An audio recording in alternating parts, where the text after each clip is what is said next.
Do ask questions whenever you feel free. Of course, I'll be giving time for questions towards the end of the sessions as well. But we will, I mean, if you do want to ask questions during the course of the webinar, you're always welcome to ask questions. Uh, I would like to keep it interactive as well. So good afternoon once again. My name is Savita Raghavan. I am a senior lecturer with BIBF in the Banking and Accounting Center. Around 25 years of experience in the banking sector, consulting and training put together. So now I train in the areas of regulatory compliance and financial crime compliance. So that's my background for you. So let's go straight into the webinar. As you all can see, the topic is capital markets and ESG compliance. It's a well talked about topic. So let's go straight into the topic. The topic I would be covering in today is ESG consideration in capital markets. So when I say ESG considerations in capital markets, I would start with a discussion of the vulnerability of the different sectors. So vulnerability of sectors would be where I'd be starting with, so that investors and financial institutions understand the sectors which are vulnerable to ESG non-compliance. So normally when we discuss a compliance topic, we always start with non-compliance. So we will be talking about sectors which are vulnerable to non-compliance. And then I will be talking about what are sustainable investments, what needs to be done to ensure that investments are sustainable. I'll be talking about sustainable stock exchange initiatives, which is called the SSE initiatives. I'll be touching upon them as well. Greenwashing, yes, I'll be talking about greenwashing. So when I'm talking about the ESG non-compliance, we will be talking about greenwashing. And then I will be talking about the KPI, not everything, certain extracts as well on the matrix for the ESG compliance, etc. So these are the topics I'll be discussing in the webinar today. So before I start, I would like to put in some disclaimers because most of the material, including the case studies in the session, has been sourced from different websites. Of course, I've given the reference wherever possible. Neither BIBF nor me, the presenter, vouches for the authenticity of the information. This is not a legal or professional advice, and references can be provided on request. So if you need a particular website or reference to a particular website, we are more than happy to provide this. So as I said, most of the information is sourced from publicly available information on websites. Okay, so on to the topic. So if you see, the topic starts with long ago in 2015. So let's start with an example from the non-financial sector. So I'm sure all of you would have heard about the Dieselgate scandal. So what exactly happened in the Dieselgate scandal? The software engineers in Volkswagen, they devised a device which was called the cheat device. What exactly is this cheat device? So it is basically they got it software wherein the cars which were put in for testing, which were in the testing mode, would realize that they were in the testing mode. I mean, realize as in realize. And then because obviously the wheel wouldn't be moving or the steering wouldn't be moving, etc. And the amount of nitrous oxide emission was much less than the US regulatory thresholds. But the minute the cars were on the road, the emissions were much beyond the regulatory thresholds. So this was the Dieselgate scandal, as it was called. This was what happened if you look at it. Now, what are the ESG implications of this? Yeah, when we talk about ESG, environmental implications, obviously, the amount of nitrous oxide emission is much more than the permissible limits, thus causing health hazards, etc. Social implications, again, as I said, health hazards is a social implication, and the governance implication. So why did the engineers or whoever who wanted to do this, why did they do this? because obviously the organization was giving importance to profits more than planets and people. So that was the governance. It was a governance failure as well, if I may say so. So that was the reason why this scandal happened and this ESG non-compliance happened. What was the implication on investors? Because as a capital market investor, what was the implication? The shareholders lost around 37% of their value. So end of the day, ESG non-compliance resulted in a lot of ESG implications as well as a implication as in the loss of share values. So the key takeaways, what are the key takeaways for us? The first thing is, when we talk about capital market compliance, the most important thing is transparency and disclosures. And we talk about disclosures, timely disclosures. I think that's extremely important that disclosures should be timely. One of the reasons why the Volkswagen shareholders were extremely upset is because they came to know of the scandal only after the penalties, only after the regulatory authorities came out with it. There was no disclosure to the shareholders. So that was one of the very serious implications of this. So the point I'm trying to say is, it's very important. Disclosures are extremely important, be it ESG compliance or non-compliance. So when we talk about capital markets specifically, it's important to be transparent and 100% disclosures. Right. Now, the next point I would like to ask is, so as capital market investors, which sectors are vulnerable? As I said, in order to understand ESG compliance issues, I need to understand the sectors which are vulnerable to ESG non-compliance. So I would throw this question to the audience here. Any ideas which are vulnerable sectors for ESG non-compliance? You can use the chat box to write, or you can open your mics and speak. I'd be more than happy to hear you. Anyone who would like to say which sectors do you think are vulnerable to ESG non-compliance? Okay, so, well,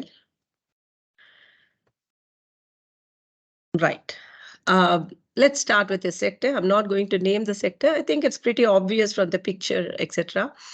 Uh, power plants. These are the largest stationary source of nitrogen oxide and sulfur dioxide emissions.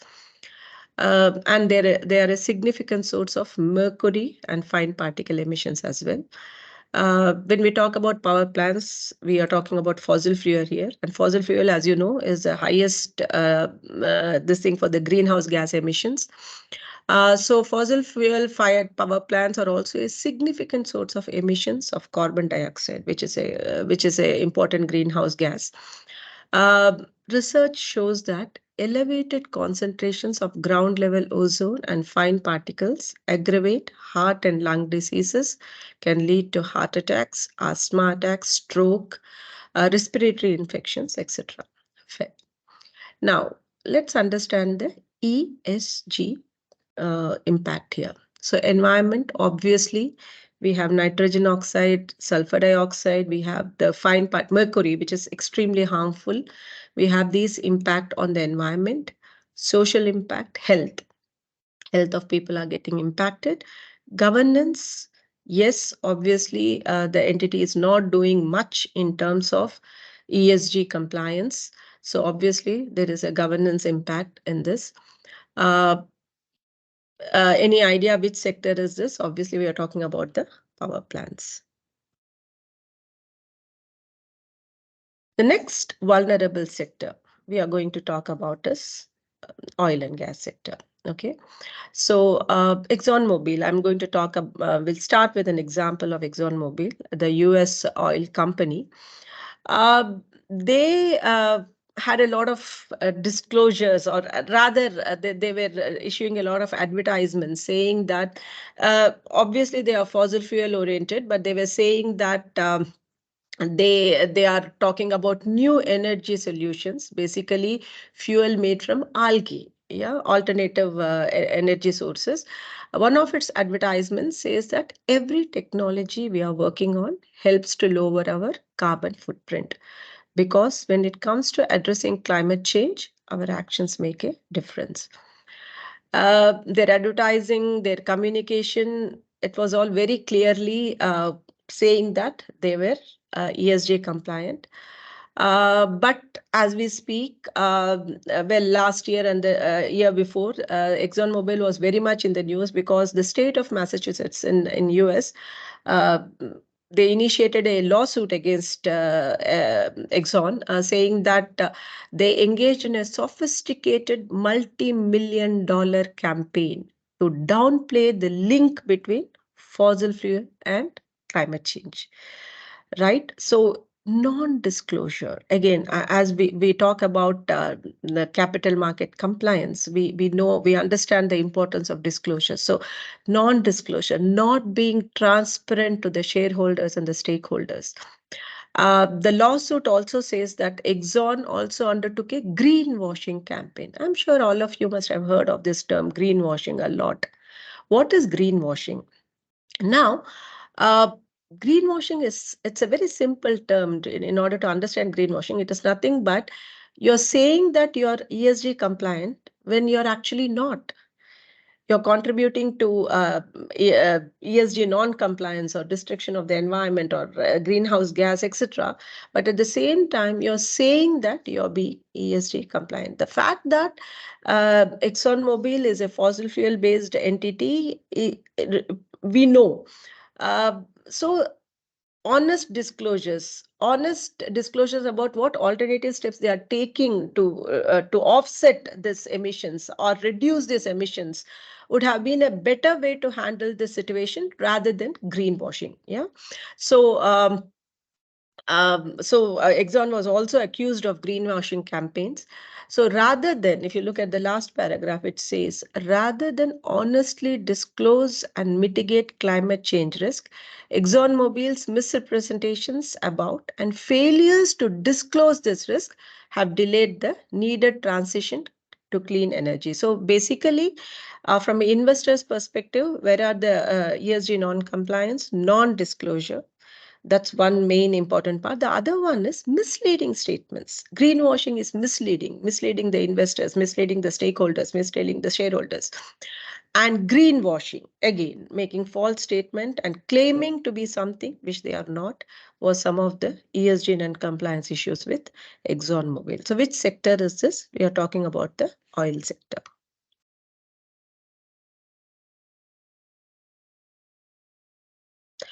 The next sector we move into is, let's discuss the issues first before we talk about it. Fossil fuels are extracted and transported to make plastics. This process releases significant greenhouse gas, right? Approximately 108 million metric tons of carbon dioxide emissions per year from uh, fossil fuels, which is converted to plastic. Plastic is made. Next, these raw materials undergo refining. Okay, and then plastic refining is also among the most greenhouse gas intensive industry in the manufacturing sector. The vast majority of annual plastic emissions occur at the stage of production. Now, the other thing, so this is the environment impact: fossil fuels, greenhouse gas emission, uh, carbon dioxide emission, etc. Let us look at the social impact. If you look at it, corporations actually locate these plastic protections in communities which are low income communities, and they bear the greatest risk of illness and health issues associated with exposure to plastic byproduct pollutants. So social impact. Yeah. An analysis of this year's data reveals that the following corporations as the top 10 corporate plastic polluters: Coca-Cola, PepsiCo, Unilever, Nestle, P&G, etc., etc., etc. I've given the website also here. So these were the top 10 polluters in the year 2021. Yeah. So which industry are we talking about? We are talking about the packaging industry here. We're talking about the packaging sector, right? So the plastics, we are talking about the sector which is into packaging and plastics. The next sector, which is non-compliance, ESG non-compliant, is again at the cost of reiterating, I'm discussing each sector by sector non-compliance because, as an investor, as financial institutions, as investment funds, what we need to understand is these sectors are vulnerable to non-compliance when it comes to ESG. So they are high risk. So what is it that we need to do? Yeah, when we are investing in these entities, what is it that we need to check? And those solutions also we will be discussing later. Now, uh, mining. Yeah, mining has three major impacts. Obviously, one, we talk about human social impact, the human right violation. If you look at it, mining involves, for example, gold and diamond mining involves child slavery. Yeah, mining involves human slavery as well. So mining, from a social perspective, is highly vulnerable sector. Next, we come to the environmental impact. For example, lithium mining and processing causes permanent and irreversible damage to the water systems. So what they say is it affects the water course and the water quality. And as an example, this example talks about Chile, the country Chile, and it says that the Atacama Desert is in Chile is gradually losing its last water resources due to the effects of lithium mining. And not only that, look at the other way. For example, sustainable livelihoods such as agriculture, tourism, all these are getting impacted because of the mining sector. Chile has half of the world's lithium reserves, and almost all the experts are currently extracted from the Atacama Desert, and which has become the driest place in the world. So water depletion, water resource depletion is one of the major issue when it comes to ESG non-compliance in the mining sector. So again, we spoke about environmental issues. We speak about social issues as well here. So this is about the mining sector.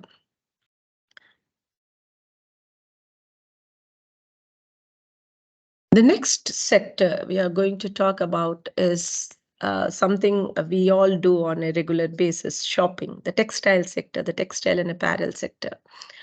Now, if you look at it, 1.7 million tons of carbon dioxide is emitted annually, which accounts for around 10% of the global greenhouse gas emissions. The textile industry is a major contributor to global warming.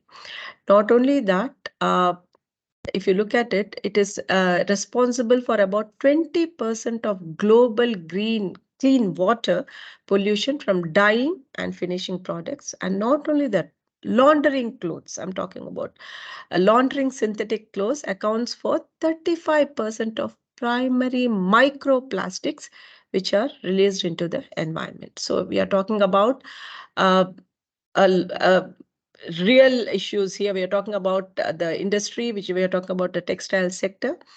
Look at this example. To make a single cotton t-shirt, 2,700 liters of fresh water is required according to estimates. Enough to meet one person's drinking water's needs for 2.5 years. Yeah.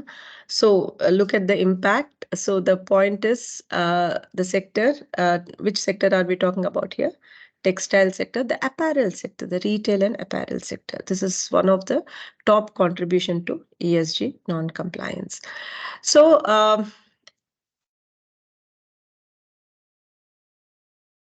the vulnerable sectors, to summarize, power. I've just, this is just the, if I can say, tip of the iceberg. I'm just talking about a few sectors here: power, oil and gas, packaging, mining, retail and apparel, etc. Now, am I clear? Everything clear? My voice is clear, Fatima? Yes, everything is clear. Okay, great. Thank you. Thank you, Fatima. Okay, now we have now looked at the risk, right? We have assessed the vulnerability of the sectors. Now, what should be the compliance? Now, we talked about non-compliance. Now, we talk about compliance. So, what should be the compliance actions and who are responsible for the compliance actions? So, we will be talking from investors, financial institutions, and investment funds. Yeah. Uh, what could be the compliance actions? The first one is the Sustainable Development Goals, the SDG goals, which talks about, as part of your SDG goals, you talk about sustainability influenced asset allocation. Yeah, we'll talk about it more. Then investment in ESG compliance entities, funds, securities, etc. Um, for example, we'll talk about green bonds, we'll talk about social bonds, we'll talk about sustainable bonds, we'll talk about sustainability linked bonds, etc. Then sector compliance, investment in compliance sectors. Yeah, like for example, food and agriculture, which helps in the SDG goal 2, SDG 2, water and sanitation, SDG 6, health sector, a lot of investments in the health sector. Renewable energy, health sector is SDG 3 and renewable energy SDG 7.12. So these are some of the sectors which would be investment in this would be ESG compliant.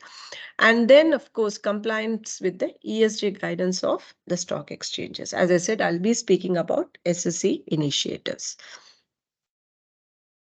So let's understand when if as an investor or if as an investment fund, what is it that would make you ESG compliant? Some of the examples here, for example, green bonds. So investment in green bonds. So what are green bonds? Green bonds are basically where the proceeds of the bond issue are used for green projects. Yeah. The proceeds or an equivalent amount in part, in full, are applied to finance or refinance green projects. So what are green projects?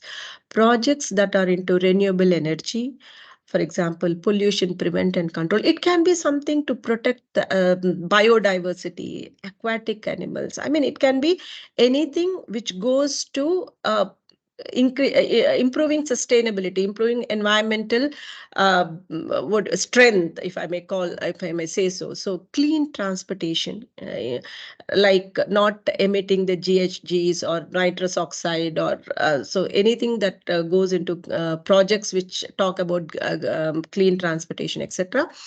So these are green bonds. So yeah, so the proceeds of the issue are invested in or utilized for green projects. Now, as an example, since 2008, the World Bank has issued approximately 18 billion USD worth of green bonds, over 200 bonds in 25 different currencies. Yeah, so that is about green bond. Then we have social bonds. So what is a social bond? Now, the social bonds, where the proceeds of the bond issue is basically used for projects with a positive social outcome.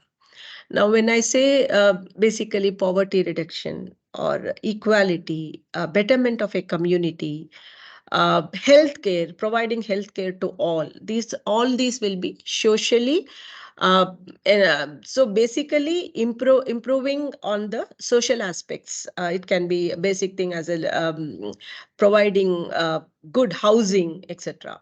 So, as I said, examples can include food security, sustainable food system, affordable housing, as we just discussed, uh, easy access to healthcare access to all. So all these will be social bonds. So basically, the proceeds of the bond issue would be used in these socially enhancing projects. So that is called the social bond. So you can invest in social bonds.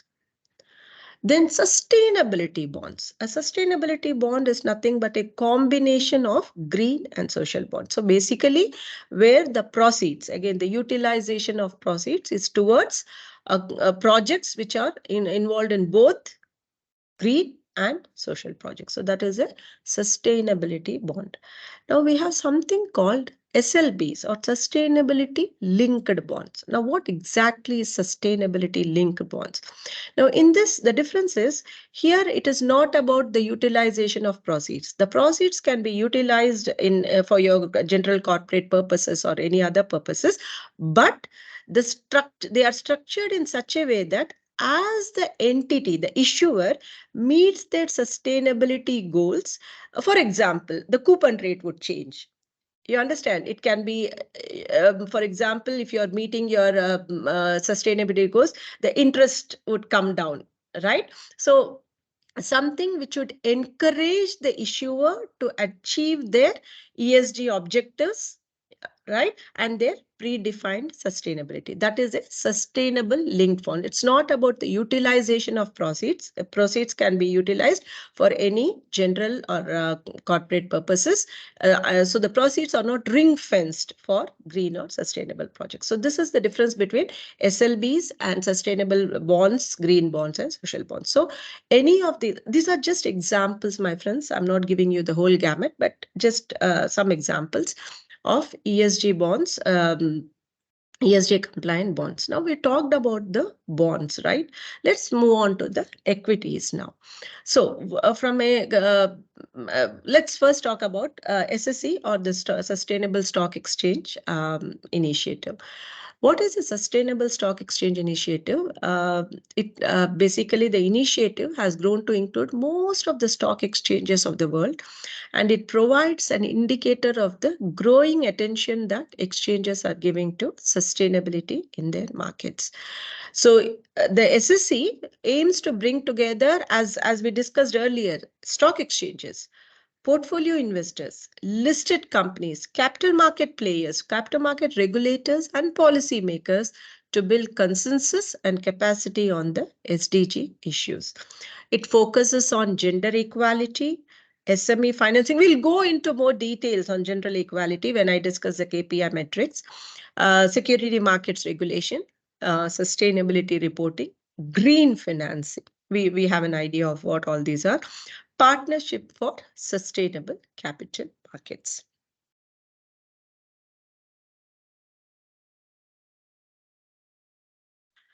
So when you talk about companies which we are investing in, when we talk about environment, social, and corporate governance issues, what are the key areas of focus when it comes to environment? Uh, how does the entity manage its environment? How does the entity manage its greenhouse gas emissions, if it does? How is energy managed? Water and waste water management, waste and hazardous materials. Now, disposal of hazardous materials, it's a very if you look at it, scrap disposal of scrap disposal, waste disposal is actually contributes a lot to a lot of environmental harm.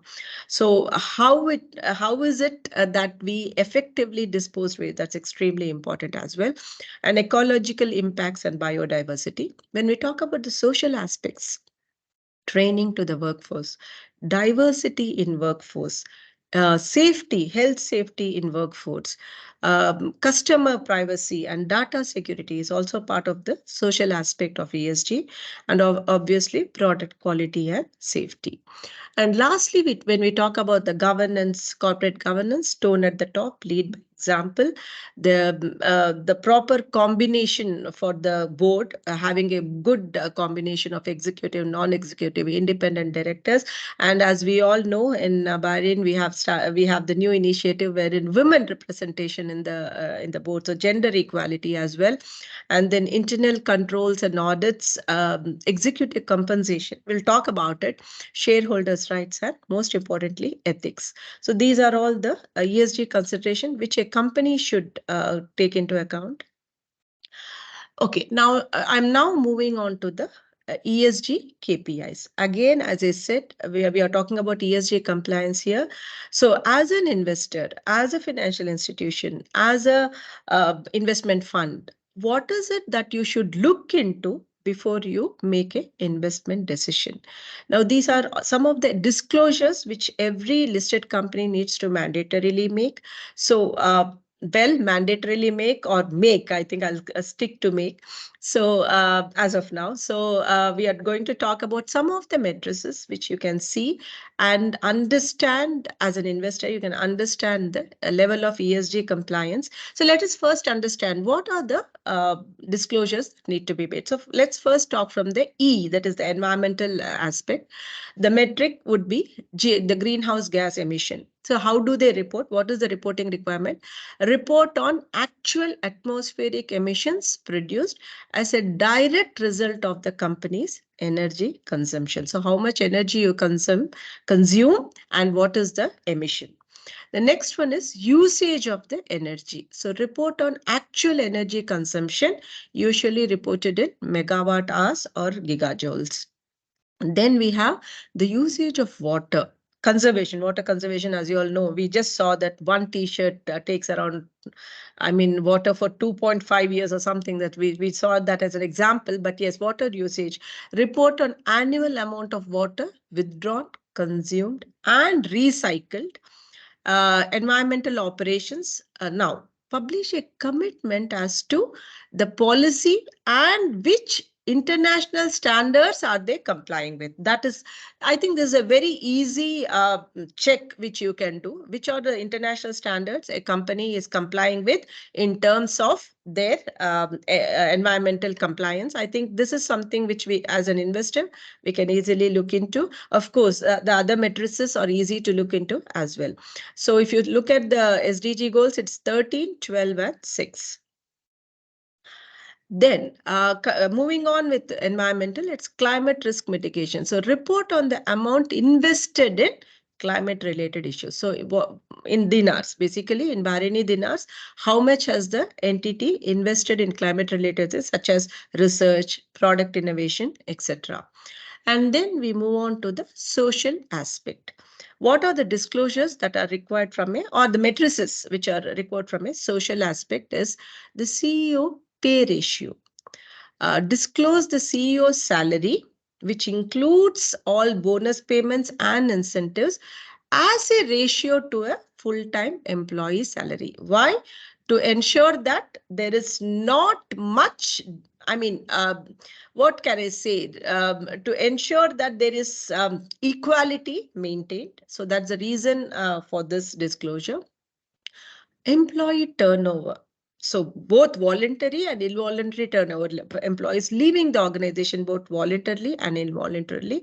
So report on the total annual turnover of employees. Injury, safety. We talked about healthcare and safety. So report on the total number of injuries and fatalities. Yeah.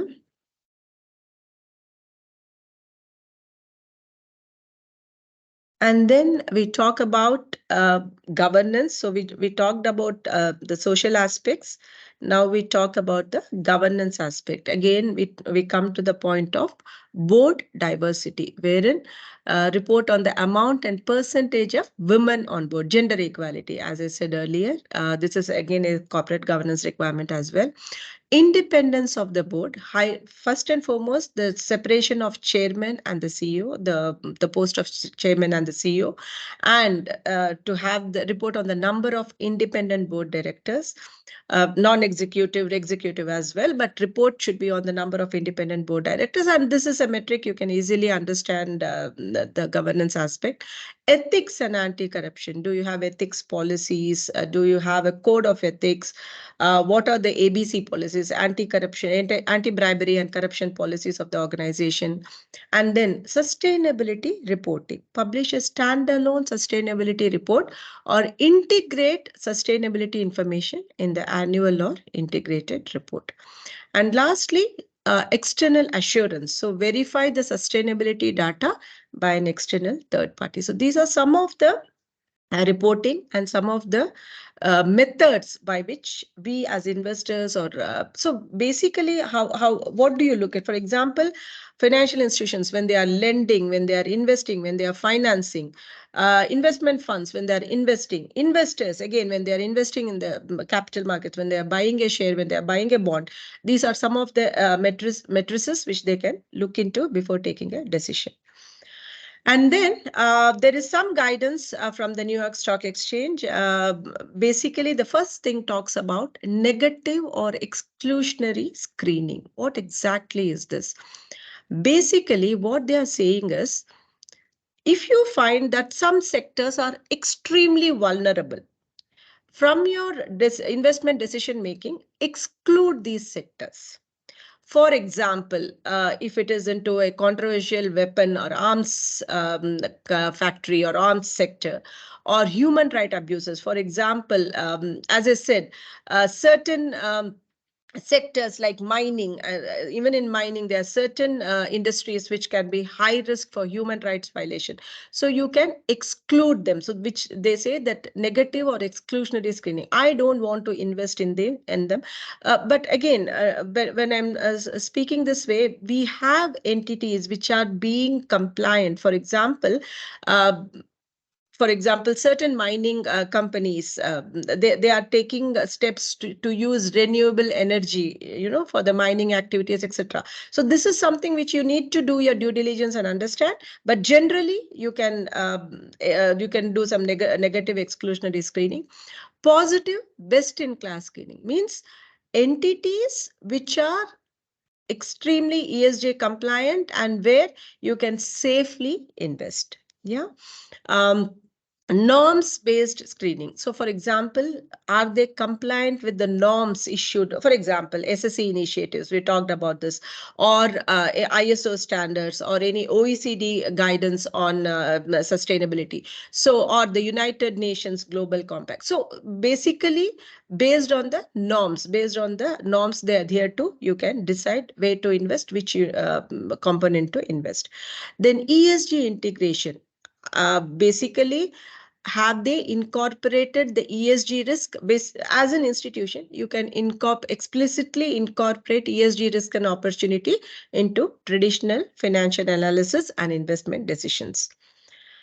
And then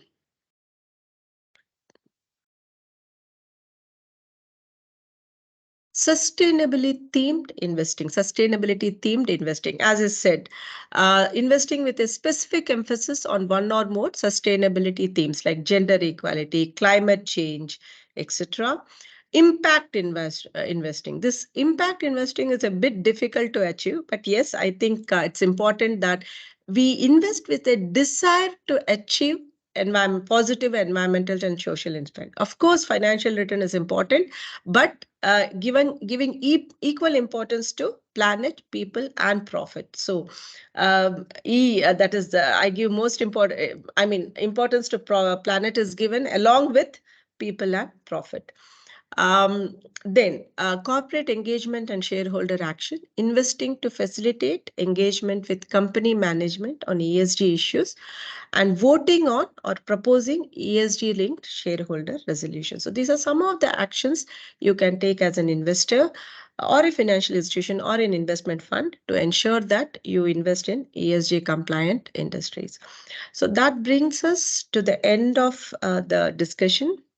Uh, so I have 15 minutes for question and answers. Thank you so much for attending and listening into the webinar. Uh, do you have any questions? Please let me know if you have any questions.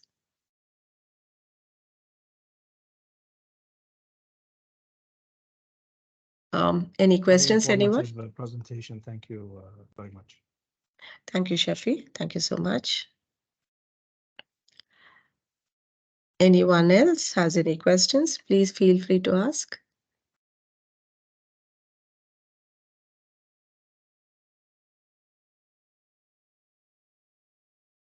Okay.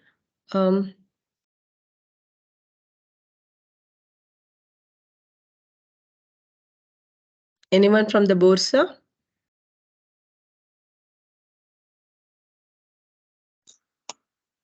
It's all clear, Savita. Thank you so much. Thank you, Ahmed. Thank you so much. So I think if there are no questions, can we close the Fatima?